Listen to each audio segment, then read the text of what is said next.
Hello प्यारे बच्चों, कैसे हो आप लोग। उम्मीद है अच्छे होंगे और अपनी पढ़ाई को अच्छी तरह से कर रहे होंगे।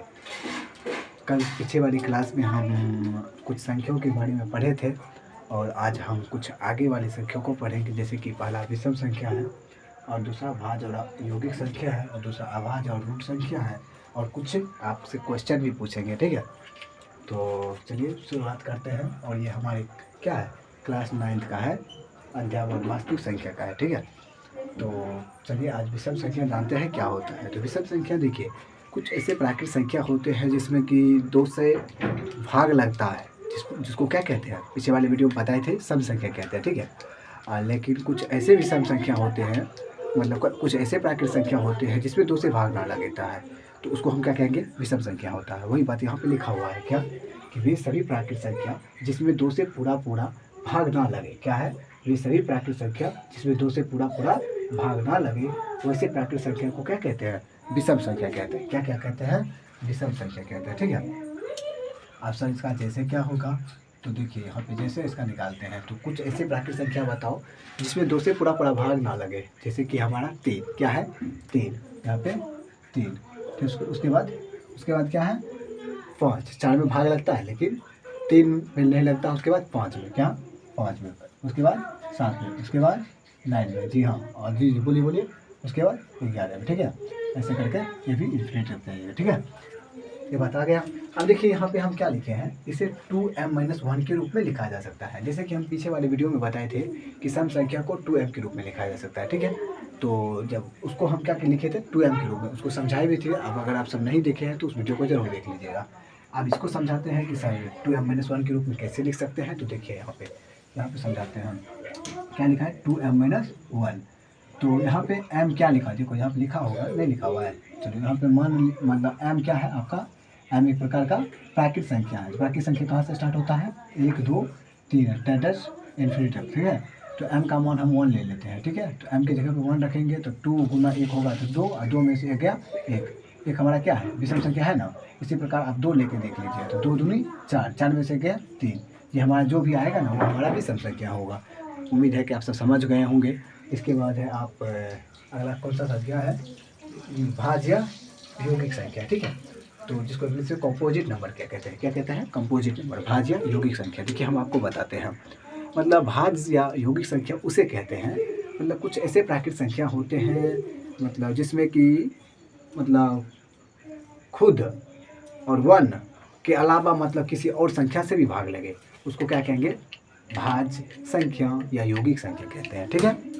आप लगता है नहीं समझ पाए होंगे। मतलब कि जैसे कि कोई ऐसा संख्या लेना है जिसमें एक और स्वयं मतलब वही संख्या से के अलावा दूसरी संख्या से भी भाग लगे, तो वही हमारा भाज्य और यौगिक संख्या कहलाता है। देखिए यहाँ पे लिखा भी होगा कि वे प्राकृतिक संख्या जिसमें एक यानी एक से और स्वयं मतलब खुद से के अलावा किसी और प्राकृतिक संख्या है, तो कोई अंक मतलब लगेगा तो प्राकृतिक संख्या से लगेगा, तो प्राकृतिक संख्या से भाग लगे तो ऐसे संख्या को ही क्या कहते हैं, ऐसे संख्या को ही भाज्य यौगिक संख्या कहते हैं, ठीक है। फिर से एक बार समझ लीजिए कि वैसे प्राकृतिक संख्या को हम भाज्य अभाज्य कहेंगे जिसमें खुद और एक के अलावा किसी और संख्या से भाग लगे, उसे ही हम क्या कहेंगे, भाज्य या यौगिक संख्या कहते हैं, इसमें कंपोजिट नंबर। अब जैसे बताइए, तो जैसे देखिए कुछ ऐसे प्राकृतिक संख्या बताइए, कुछ ऐसे प्राकृतिक संख्या बताइए, मतलब जो जिसमें एक और स्वयं के अलावा किसी और संख्या से भी भाग लगे। तो देखिए आप ले लीजिए, जैसे आप 4 ले लीजिए, ठीक है। 4 ले लीजिएगा, तो 4 में देखिए, 4 में यहाँ पे समझाते हैं, 4 है ना, 4 में किससे भागा लगता है, 1 से लगता है, 2 से लगता है, उसके बाद 4 से लगता है, ठीक है। तो एक और स्वयं के अलावा किसी और से लग गया ना भागा 2 से, तो इसीलिए हमारा एक और क्या हो जाएगा, भाज्य हो जाएगा, ठीक है। इसके बाद आ जाइए आप 6 भी वैसे है, 1 से लगेगा, 2 से लगेगा, 3 से लगेगा, उसके बाद 6 से, एक और स्वयं के अलावा 2 और 3 से भी भाग लगेगा, ठीक है। तो ये भी हमारा अभाज्य संख्या, भाज्य संख्या है, ठीक है। ऐसे ऐसे करके आप जैसे लिख सकते हैं। इसके बाद आता है क्या, अभाज्य या रूट संख्या, क्या, अभाज्य या रूट संख्या, जिसको इंग्लिश में प्राइम नंबर कहते हैं, ठीक है। तो अब प्राइम नंबर क्या है, तो प्राइम नंबर हमारा जैसे कि वैसे प्राकृतिक संख्या लेना है जिसमें एक और स्वयं से ही भाग लगे, एक और स्वयं मतलब खुद से ही भाग लगे, उसको ही हम अभाज्य संख्या कहते हैं। जैसे कि हमारा 2, क्या 2 में किससे किससे भाग लगता है, 1 से और 2 से, क्या 2 से। और जैसे कि हम 3 लेते हैं तो 1 और 3 से, इसके अलावा उसमें किसी संख्या से भाग नहीं लगेगा, ठीक है। तो उसको हम क्या कहेंगे, अभाज्य संख्या या रूट संख्या, ठीक है। जैसे कि वे प्राकृत संख्या, आप लिखा हुआ है कि वे प्राकृत संख्या जिसमें केवल एक और स्वयं से ही भाग लगे, स्वयं से ही भाग लगे, अर्थात वह एक और स्वयं से ही विभाजित हो, उसे ही हम अभाज्य संख्या कहते हैं। उसे क्या कहते हैं, अभाज्य संख्या, ठीक है। अब इसका आप जैसे बताइए, तो इसका आप जैसे कैसे बताइएगा, तो इसका जैसे आप ऐसे बताइएगा कि सर अभी आप बोले कि जैसे 2 और 3, उसके बाद 5, उसके बाद 7, ठीक है। ये भी डैश डैश इन्फिनिटी तक। एक बात बताएं, बोलिए, एक बार बताते हैं। यहाँ पे आप 2 को देख रहे होंगे, 2 कैसी संख्या है, पीछे बताए थे कि 2 एक प्रकार का सम संख्या है, ठीक है। तो यहाँ से क्वेश्चन बनता है या फिर पूछा जाता है आपसे कि एक ऐसे अभाज्य संख्या बताइए जो कि 2 हो। क्या, क्वेश्चन सुनिए, एक ऐसे अभाज्य संख्या बताइए जो कि सम संख्या हो, क्या हो, सम संख्या हो। एक ऐसे अभाज्य संख्या बताइए जो सम संख्या हो। तो आप क्या बोलिएगा आंसर में, 2, क्या 2, ठीक है। इसके बाद यहाँ पे क्या लिखा है, देखिए, खुद से पूछो ये क्वेश्चन, क्या, खुद से पूछो ये क्वेश्चन। आप सभी अभी पीछे वाले वीडियो में देखे होंगे कि प्राकृत संख्या हमने पढ़ा, पूर्ण संख्या पढ़ा, उसके बाद पूर्णांक संख्या पढ़ा, उसके बाद सम पढ़ा, सम संख्या पढ़ा, उसके बाद विषम संख्या पढ़ा, उसके बाद भाज्य या यौगिक संख्या पढ़ा, उसके बाद अभाज्य संख्या पढ़ा, उसके बाद अब ये क्वेश्चन पूछे। तो यहाँ पे क्वेश्चन क्या लिखा हुआ है, तो आपके मन में क्वेश्चन नहीं आया कि जैसे सर प्राकृत संख्या आप बोले, तो प्राकृत संख्या जैसे कि 1 से स्टार्ट होता है, मतलब प्राकृत संख्या 1, 2, 3 गिनती की संख्या को प्राकृत संख्या कहते हैं। लेकिन आप बोले कि पूर्ण संख्या, तो जिसमें प्राकृत संख्या के परिवार में जब शून्य को शामिल कर देते हैं तो हमारा पूर्ण संख्या बनता है। तो सर क्या सभी प्राकृत संख्या पूर्ण संख्या हो सकता है, आपके मन में क्वेश्चन नहीं आया, क्या सभी प्राकृत संख्या पूर्ण संख्या हो सकता है। तो इस बात को समझाने के लिए हम इसको मिटाते हैं, उसके बाद आपको समझाते हैं क्या ये बात सच है या नहीं है, ठीक है। देखिए, इसको मिटाते हैं, यहाँ पे देख सकते हैं क्या बोले हम, क्या सभी प्राकृत कहाँ से शुरू होते हैं, नेचुरल नंबर, क्या नेचुरल नंबर, ठीक है। नेचुरल नंबर कहाँ से स्टार्ट होते हैं, तो नेचुरल नंबर हमारा कहाँ से बोलिए, हाँ 1 से, क्या 1, 2, 3, 4, 5 so on dot dot infinity. उसके बाद क्या कहते हैं उसको, होल नंबर, पूर्ण संख्या को होल नंबर, जी होल नंबर, ठीक है। यहाँ पे देख सकते होंगे, दिख रहा है ना क्या है, होल नंबर, ठीक है।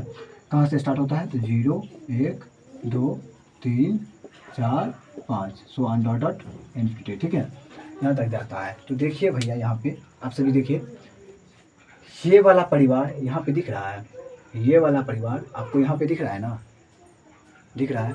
तो क्या हम बोल सकते हैं ना, यहाँ पे ये वाला क्या है, एक प्रकार नेचुरल नंबर है ना, मान लो इसको झाँप लें तो ये प्रकार का नेचुरल नंबर है ना, नेचुरल नंबर है। तो हम क्या बोल सकते हैं कि सभी क्या, सभी प्राकृत संख्या पूर्ण संख्या है, क्या सभी प्राकृत संख्या पूर्ण संख्या है। क्यों बोल सकते हैं, क्योंकि इसके परिवार में है। हम आपके परिवार में होंगे तो आपका सदस्य कहलाएंगे, आपके परिवार का सदस्य कहलाएंगे ना। तो उसी प्रकार सभी प्राकृत संख्या पूर्ण संख्या होता है, सभी प्राकृत संख्या पूर्ण संख्या होता है। लेकिन क्या सभी पूर्ण संख्या प्राकृत संख्या है, सोचिए, सभी प्राकृत पूर्ण होता है, सभी प्राकृत पूर्ण होता है क्योंकि ये इसके परिवार में एग्जिस्ट करता है। लेकिन क्या सभी पूर्ण जो संख्या है 0 सहित इस नेचुरल नंबर में एग्जिस्ट करता है, नहीं करता है। तो इसीलिए ये जो कथन लिखा हुआ है, क्या यहाँ से, क्या सभी प्राकृत संख्या पूर्ण संख्या हो सकता है। तो देखें आप कि सभी प्राकृत संख्या पूर्ण संख्या में है, ठीक है। आप उम्मीद है समझ गए होंगे ये बात को कि मतलब सभी प्राकृत संख्या इसके परिवार में है। तो जो उसके परिवार में, हम आपके परिवार में होंगे तो हम आपके परिवार का सदस्य कहलाएंगे, ठीक है। इसी प्रकार यहाँ पे ये इसके परिवार में है तो ये इसका सदस्य होगा। तो जब सदस्य होगा तो सभी प्राकृत जो है ना हमारा सदस्य, अर्थात हमारा पूर्ण संख्या होगा। सभी समझे, सभी प्राकृत संख्या हमारा पूर्ण संख्या होगा, ठीक है।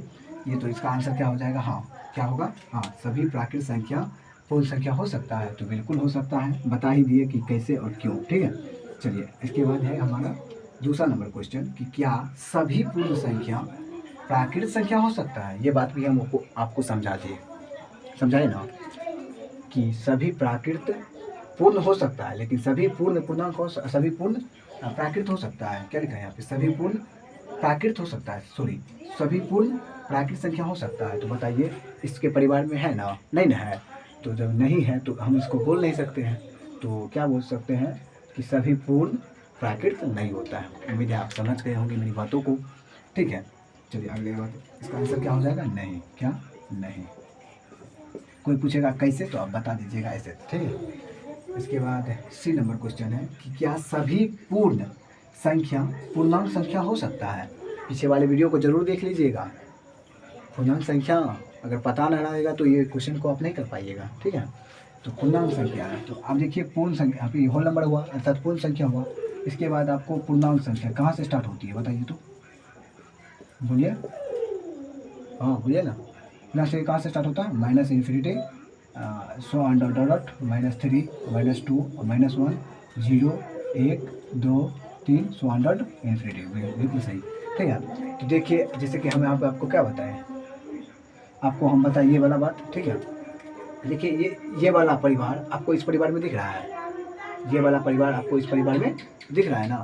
तो ये वाला परिवार आपको इस परिवार में दिख रहा है, तो इसका मतलब ये सभी पूर्ण संख्या पूर्णांक हो सकता है, सभी पूर्ण संख्या पूर्णांक हो सकता है। तो ये वाला कथन, क्या सभी पूर्ण संख्या पूर्णांक हो सकता है, तो इसका आंसर लिख लेंगे हाँ। ठीक है, थोड़ा उधर आती दे रहे हैं तो मुस्लिम लोग, तो आप सबको आवाज़ में प्रॉब्लम हो रही होगी, तो इसके लिए क्षमा प्रार्थी है। ठीक है, इसके बाद क्या है, क्या सभी पूर्णांक संख्या, इसके बाद दूसरा चौथा नंबर क्वेश्चन है, क्या सभी पूर्णांक संख्या पूर्ण संख्या हो सकता है। क्या सभी पूर्णांक संख्या पूर्ण संख्या हो सकता है। ये बात आप ही लोग बताइए क्या सभी पूर्णांक, ये वाला परिवार इसमें एग्जिस्ट करता है, दिख रहा है आपको, बोलिए।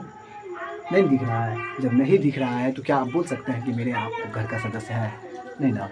तो सभी पूर्णांक संख्या आपका पूर्ण संख्या नहीं होगा, इसका आंसर क्या होगा, नहीं। क्या, नहीं। ठीक है, चलिए अगला क्वेश्चन आप देखिए। ये क्वेश्चन, ये तो आसान क्वेश्चन है ना, ये आसान क्वेश्चन नहीं है ये वाला। क्या लिखा है, क्या सभी प्राकृत संख्या केवल सम संख्या ही होता है। ऐसा थोड़ा हम बोले हैं, पीछे जो हम पढ़ाए आपको प्राकृत संख्या, क्या प्राकृत संख्या में हम सिर्फ समय को बोले थे, या फिर नीचे में ये भी क्वेश्चन लिखा हुआ है, क्या सभी प्राकृत संख्या केवल विषम संख्या ही होता है, ऐसा बोले थे। कभी नहीं बोले थे हम बोले थे कि मतलब देखिए प्राकृत संख्या में आपका विषम भी आता है और सम भी आता है, तो दोनों होता है। ऐसा हम कभी नहीं बोल सकते हैं कि केवल सम संख्याओं का ही प्राकृत संख्या होता है। ठीक है, ये ऐसा बात हम कभी नहीं बोल सकते हैं कि केवल सम संख्या का ही प्राकृत संख्या होता है, या ऐसा भी नहीं बोल सकते केवल विषम संख्या का ही प्राकृत संख्या होता है। आप देखिए यहाँ पे ख़त्म हो गया। आगे वाले वीडियो में हम आप सबको क्या बताएंगे, भिन्न बताएंगे, उसके बाद परिमेय और परिमेय संख्या बताएंगे। ठीक है, उसके बाद अध्याय को चालू कर देंगे, उसके बाद क्वेश्चन बताएंगे। ठीक, आप सभी पढ़ते रहिए अच्छे ढंग से। ठीक है, धन्यवाद।